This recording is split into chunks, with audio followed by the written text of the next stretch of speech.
Hi, and welcome to Deer IQ, where smart hunting begins. I'm Adam Lewis, 20-plus year educator, 30-plus year deer hunter, untastefully seasoned outdoor writer, and I'm here to help you achieve what we all hope for, to be truly greater deer hunters. We are in a new series, The Systems of Great Deer Hunters, looking at what specific systems the best deer hunters use that give them an edge over most hunters on mature whitetails. In this episode, we'll have well-known big buck killer Adam Hayes, who has shot multiple bucks over 200 inches. He has a knack of getting in these big bucks' heads, and we're going to get deep into his head to find out the secrets he uses to get it done. And so maybe you can too. As we dive into this episode, here are the top look-fors or things to look for during this episode. Why does Adam think most hunters aren't able to get on and shoot 200-inch deer? What has Adam learned about being in a monster buck's head that is different than most would expect? What exactly is the system he uses to find a buck of 200-inch caliber? And there's a bunch of other gems in there too, so let's get to the podcast and up your deer IQ. All right, we are here with Adam Hayes. Adam, welcome to the podcast. Thanks for having me, Adam. Appreciate it. Yeah, great name. It's good to have you on. We're, talking about what great deer hunters do to be successful, and I consider you to be one of those. Appreciate that. Some guys might not know you. Some will, I'm sure. Some might not. So I'll let you just kind of say, tell us, what is your resume of sorts? How have you gotten known as a big buck hunter? Well, like I said, I appreciate you having me on. I've been in the archery industry for a little over 20 years now. A lot of guys might know me from some of the shows I've worked on. I've basically helped produce a handful of shows for different manufacturers in the archery industry over the last 20 years. I started off 20 some years ago with Skylines Hunting the Horizon. I'm sure there's some people that listening that probably don't even know what skyline camouflage was, but back in the day, it was a pretty popular pattern. I did that show for a couple of years. I left that show and started Whitetail Addictions for Lone Wolf Tree Stands back in the day, and I worked with those guys for 5 or 6 seasons. Ended up moving to Florida and working for Tom Miranda and started the Matthews Dominant Bucks after that. Worked on that project for a few years. Did some stuff with some guys from Wyoming on Intrepid Outdoors. And then, about 10 years ago, I got the idea to do my own show. I've been doing it for long enough, knew what it takes, had some good relationships in the industry, and started Team 200. So that's kind of my resume as far as the industry goes. This will be my 43rd year bow hunting. My dad got me started shooting a bow when I was 4 and 14 when I was my first hunting season when I was 14. So yeah, going into my 43rd season. So it's hard to believe it's been that long, but been doing it for a long time. And, over the years, I've developed my system like we were talking about earlier through trial and error and just being a sponge and trying to soak up as much information and learn as much as I can, which started out just reading articles back in the day, North American Whitetail, right, and following the Winsel brothers and Roger Rothar and Miles Keller and a lot of those guys that were really big back in the day when I was just, cutting my teeth and really getting into, chasing mature animals. And then I've written, for North American Whitetail, Big Buck Magazine. I can't even begin to name all the magazines I've written articles for over the years, but done a lot of writing. So I'm sure some people have seen some of my stuff.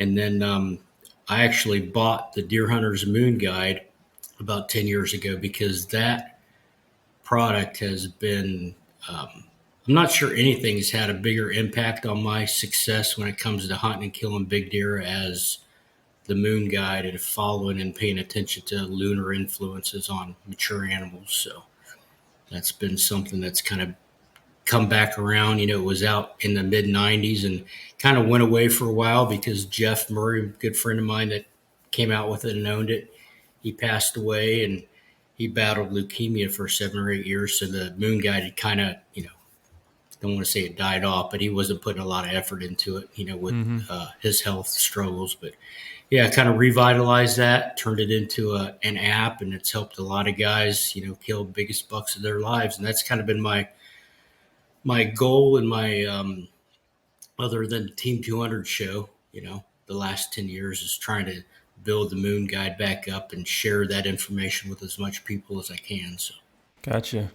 So a lot of experience, and how some other people might know you. You shot how many bucks over 200 inches? 4, Which got is 4 really, on my wall. yeah, really, really uncommon to even know that a 200-inch buck exists. So that puts you in an elite club, I'd say, for sure. So in this segment, let's jump into this. I think we'll start by looking at, and you're currently in Ohio, is that correct? Yes. Is that what states do you hunt usually each year? Well, born and raised in Ohio, I've been hunting Illinois and Kansas pretty consistently over the last 20 years. Same areas, real familiar with the places I hunt out there. I try to hunt Canada as much as I can. Obviously, I didn't get up there for a few years during COVID, but I did Right. get up there the last couple of seasons in a new area, with a new guy. Really like it a lot. But Canada is, especially Alberta and Saskatchewan, is just, I had a chance to move up there, probably 20 years ago, and I've second guessed that because it's just a sportsman's paradise up there. I love it up there. But yeah, Ohio, Kansas, and Illinois are my staples. Gotcha. Yeah, and talking about bucks over 200 inches, when we talk about, how that's possible, like here and there by luck, a guy might run into and might be able to get a 200-inch buck, and have one on his wall. Before you start getting, one or two and three of those, there's something different. That guy is doing something different. He knows something different. He has different approaches, right? So let's dig into that a little bit here. You're known for taking these mature bucks consistently. In your opinion, what are the reasons why most hunters can't or aren't doing that? I'd say first and foremost, the biggest thing for me personally was actually, getting out and finding those animals because they're not on every farm. There might be more now than there ever has been in history, but um, getting out and finding that animal first. I think you're just so far ahead of the game if you take the time to get out and find that caliber of animal that you want to hunt, especially a 200-inch deer. But it doesn't matter if it's your first Pope and Young buck, first Boone and Crockett, first 200-inch deer. If you'll take the time and effort to get out and find that animal first that you want to kill, you're going to be way ahead of the game. So I think that's probably, the key to it. And then once you find that animal, you know, committing to killing that animal. If you want to kill your first Boone and Crockett, but you can't pass up that first 150, 160-inch deer that walks by you, you got to be able to make that commitment that if that's what you're going to kill, it's that deer or nothing. So I think a lot of guys, that's probably one of the biggest. I don't want to say it's a mistake, because if you're happy with shooting a 150 or 160, that's a great deer no matter where you're at. But if you Right. want to kill, I said this once on a TV show, and I've had so many people come up and say this to me that you can't kill a 200 if you shoot a 180, because I'd passed up a 180-inch deer one year when I was after a giant. And it's relative to, it doesn't matter what you're hunting. You got to make that commitment to kill that animal. And if you shoot the first good buck that comes by, you're never going to kill him. So it's making a commitment, to yourself and to the animal that you're hunting, to not settle for anything less. And then I think probably lastly is the biggest mistake guys make is actually.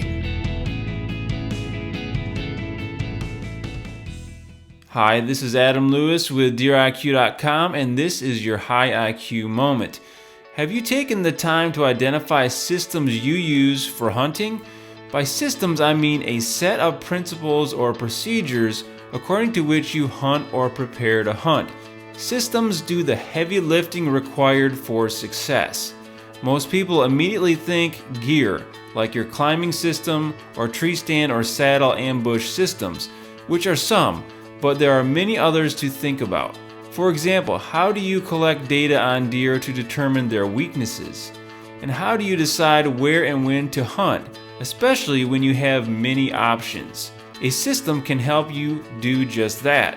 How do you keep your gear and clothes organized and scent free? How do you organize gear in your vehicle to quickly and efficiently hit the woods?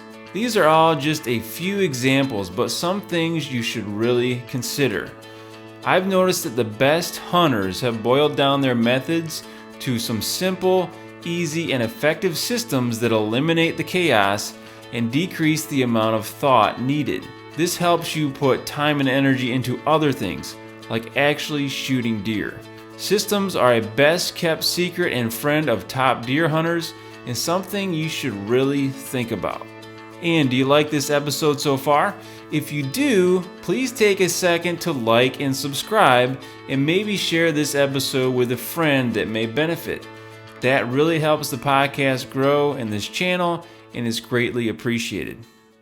Okay, and now let's get back to the podcast. The biggest mistake guys make is actually once they find that buck and they commit to hunting that deer, that they don't overhunt that deer and, ruin their spot and blow that animal out of the area before, they end up killing him.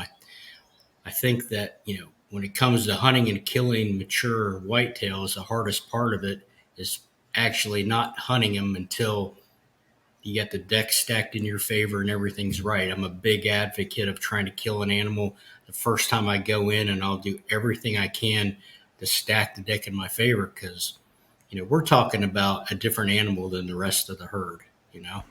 This is an animal that's lived 5, 6, 7 years.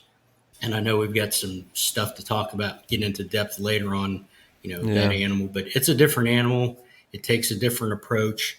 And, I'm not telling guys not to hunt, but there's certain criteria that I'm looking for before I'll ever dive into an area to try to kill them. And I think that's probably the biggest mistake guys make is blowing an area up before they really have their best opportunity to kill them. Yeah, a lot of times we're our own worst enemies there. Yeah. There's a lot in there, and I want to try to peel some of that back a little bit, some of the layers. So I would say a lot of guys, out of necessity, or maybe they just don't know any better, but the mentality is that I have these places to hunt, and that's where I hunt, right? And so you're saying maybe not look at hunting as far as hunting properties, but you're hunting deer. So you find the deer, and then you try to figure out how you can get access to hunt that particular deer. Would that be correct?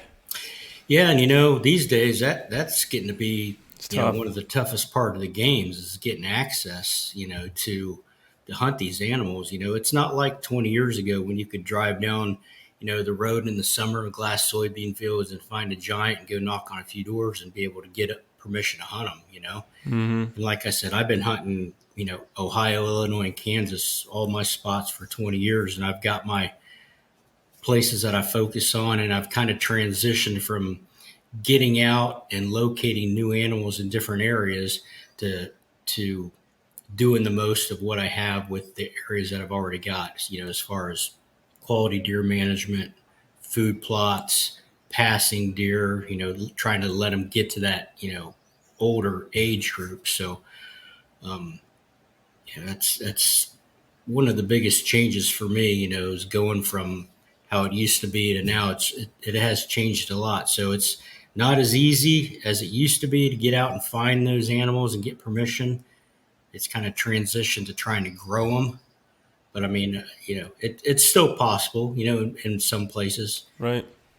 to knock on doors and get permission to hunt them. Yeah, that is a big change, and I think everybody's feeling that to where you can't get permission like used to. Everybody's leasing stuff, and so where you could maybe used to go all over a state or area in a state and find a deer to target, it's now more managing the spots you have. But even in that, it's you need to be in the right spots to grow deer like Oh that. yeah. Is that correct? I Oh mean, yeah. Yeah. And I'm lucky I grew up in Ohio. I mean, right, there's states that have got probably better numbers than we have, but I don't think anybody's got better quality than Ohio. So, Ohio was a great place to grow up and start a bow hunting career, and have been fortunate to live, central Ohio, which is over the years been a great area for really big bucks. So I've had big deer here, but I've chased big deer all over the country, from Ohio to Alberta.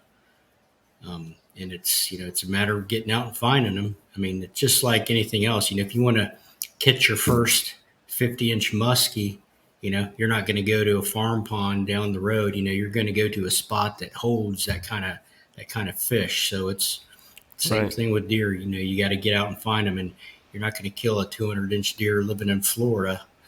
Probably, odds are right. stacked against you. So you got to go where they're at. Or probably not. Like I'm in Michigan here, so I mean it can happen, but it's putting odds in your favor, right? Going to those areas of certain states or certain states in general that it's at least possible, and then really, like you said, now it's more about getting some good access in good areas, and then trying to grow those deer. Yeah. So And what are like some? don't mean to interrupt you, but No, go ahead. everything we're going to talk about today, as far as my tactics, my system, what I've done over the last 40 years, from finding deer to actually being in a tree and trying to get an arrow one, everything I do is about trying to stack the deck in my favor, to increase your success. And I think that's really what guys need to focus on. And it's every aspect of everything you do is trying to weigh the odds in your favor. Because, just like you said, just seeing a 200-inch deer is something a lot of guys will never even Right, see, let alone kill one.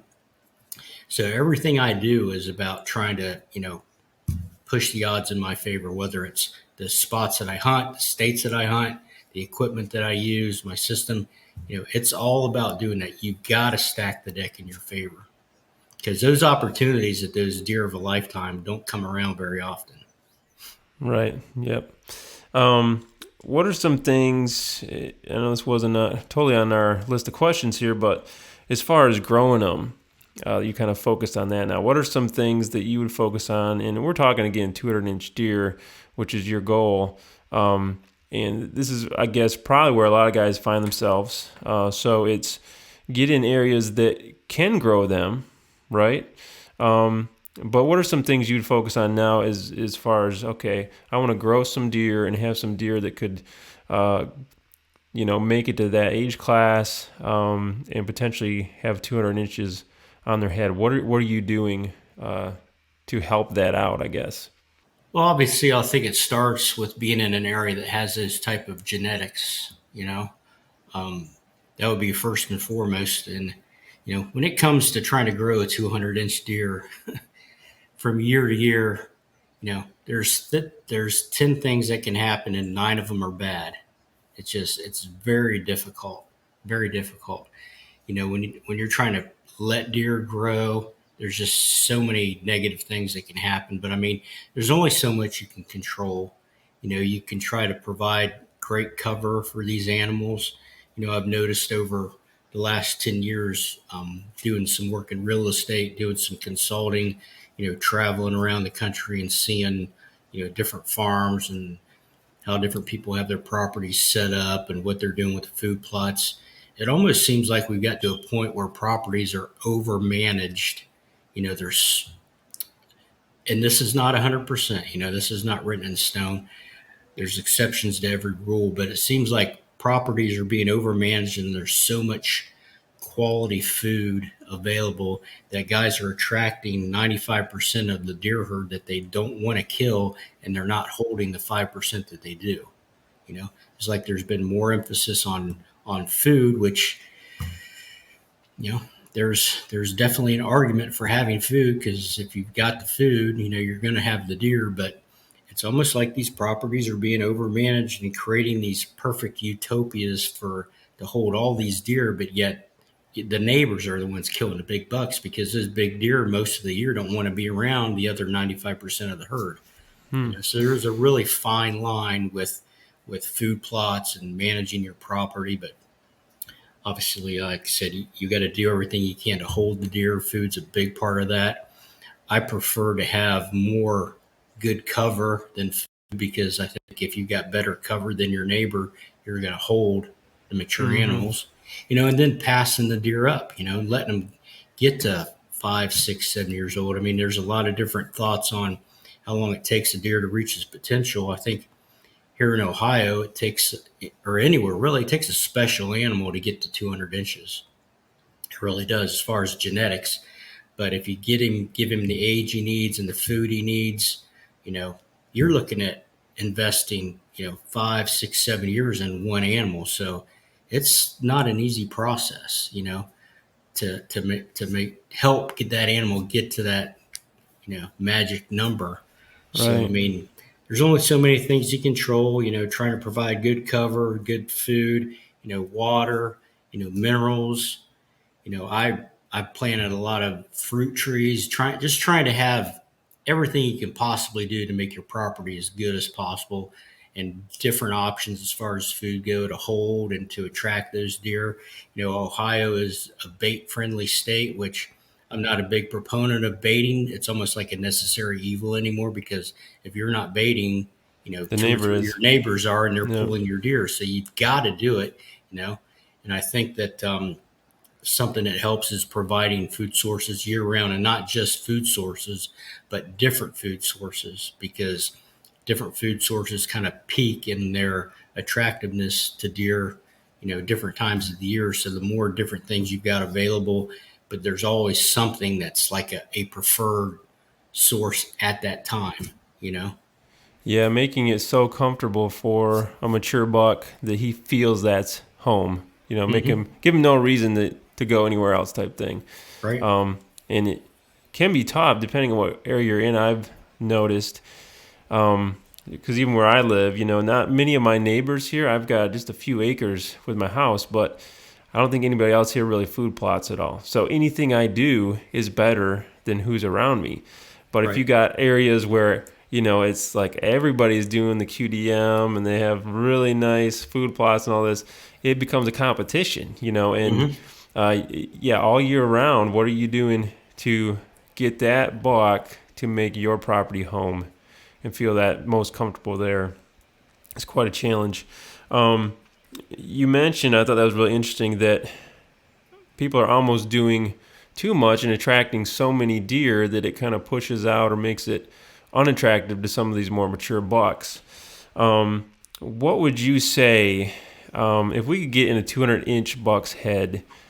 What would we see, and what would surprise us? Like, what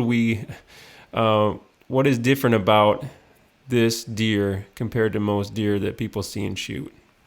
Well, I'd want to say first that that's relative as well. A 200-inch deer in Ohio probably isn't a smarter deer than I'd say a 160 in South Carolina. When we're talking about mature deer, we're talking about the oldest, most mature animal, no matter where you're at. So, Mm-hmm. might not necessarily be a 200-inch deer.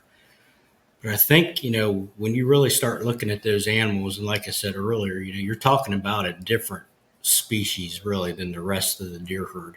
When these big bucks get to be 5, 6, 7 years old, they become completely different than the rest of the animals in the herd. And I like to compare them to an old guy like myself. I'm 56 now, and my biggest concern every day is keeping my butt safe above everything else. And that's really, what it's all about for them. They quit They quit, traveling the countryside as much. They quit participating in as much of the breeding as they used to.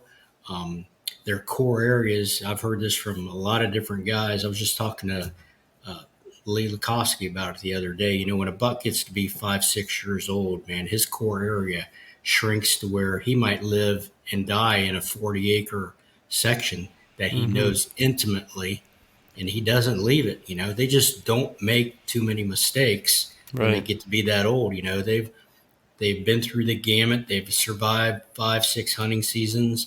They know the deal. They know where they're safe. They know what they need to do, and it's a completely different game. I heard a song the other day, and there was a line in the song that said, "I haven't lost a step. I just look before I take it." And that says it in a nutshell with the big deer, man. They get to a point where they look before they take every step, you know, and it's a different game when you're chasing an old buck for sure. Yeah. Almost like everything is thought through. They aren't making any un. They're really efficient with everything they do. I guess they're not Yeah. using energy where they don't need to. Like, I think we have a mutual friend, Doug Roberts, and Hmm. I was talking to him, and he compares it to ages of people too by decade. So, 2-year-old buck is like somebody in their 20s, let's say, running around, a lot of energy, might not be real smart, but by the time you get older and older, you're pretty wise about things, and you aren't wasting a bunch of movements and effort and things and doing silly stuff. Yeah. You get to You be 50, 60, man. You look before you take every step.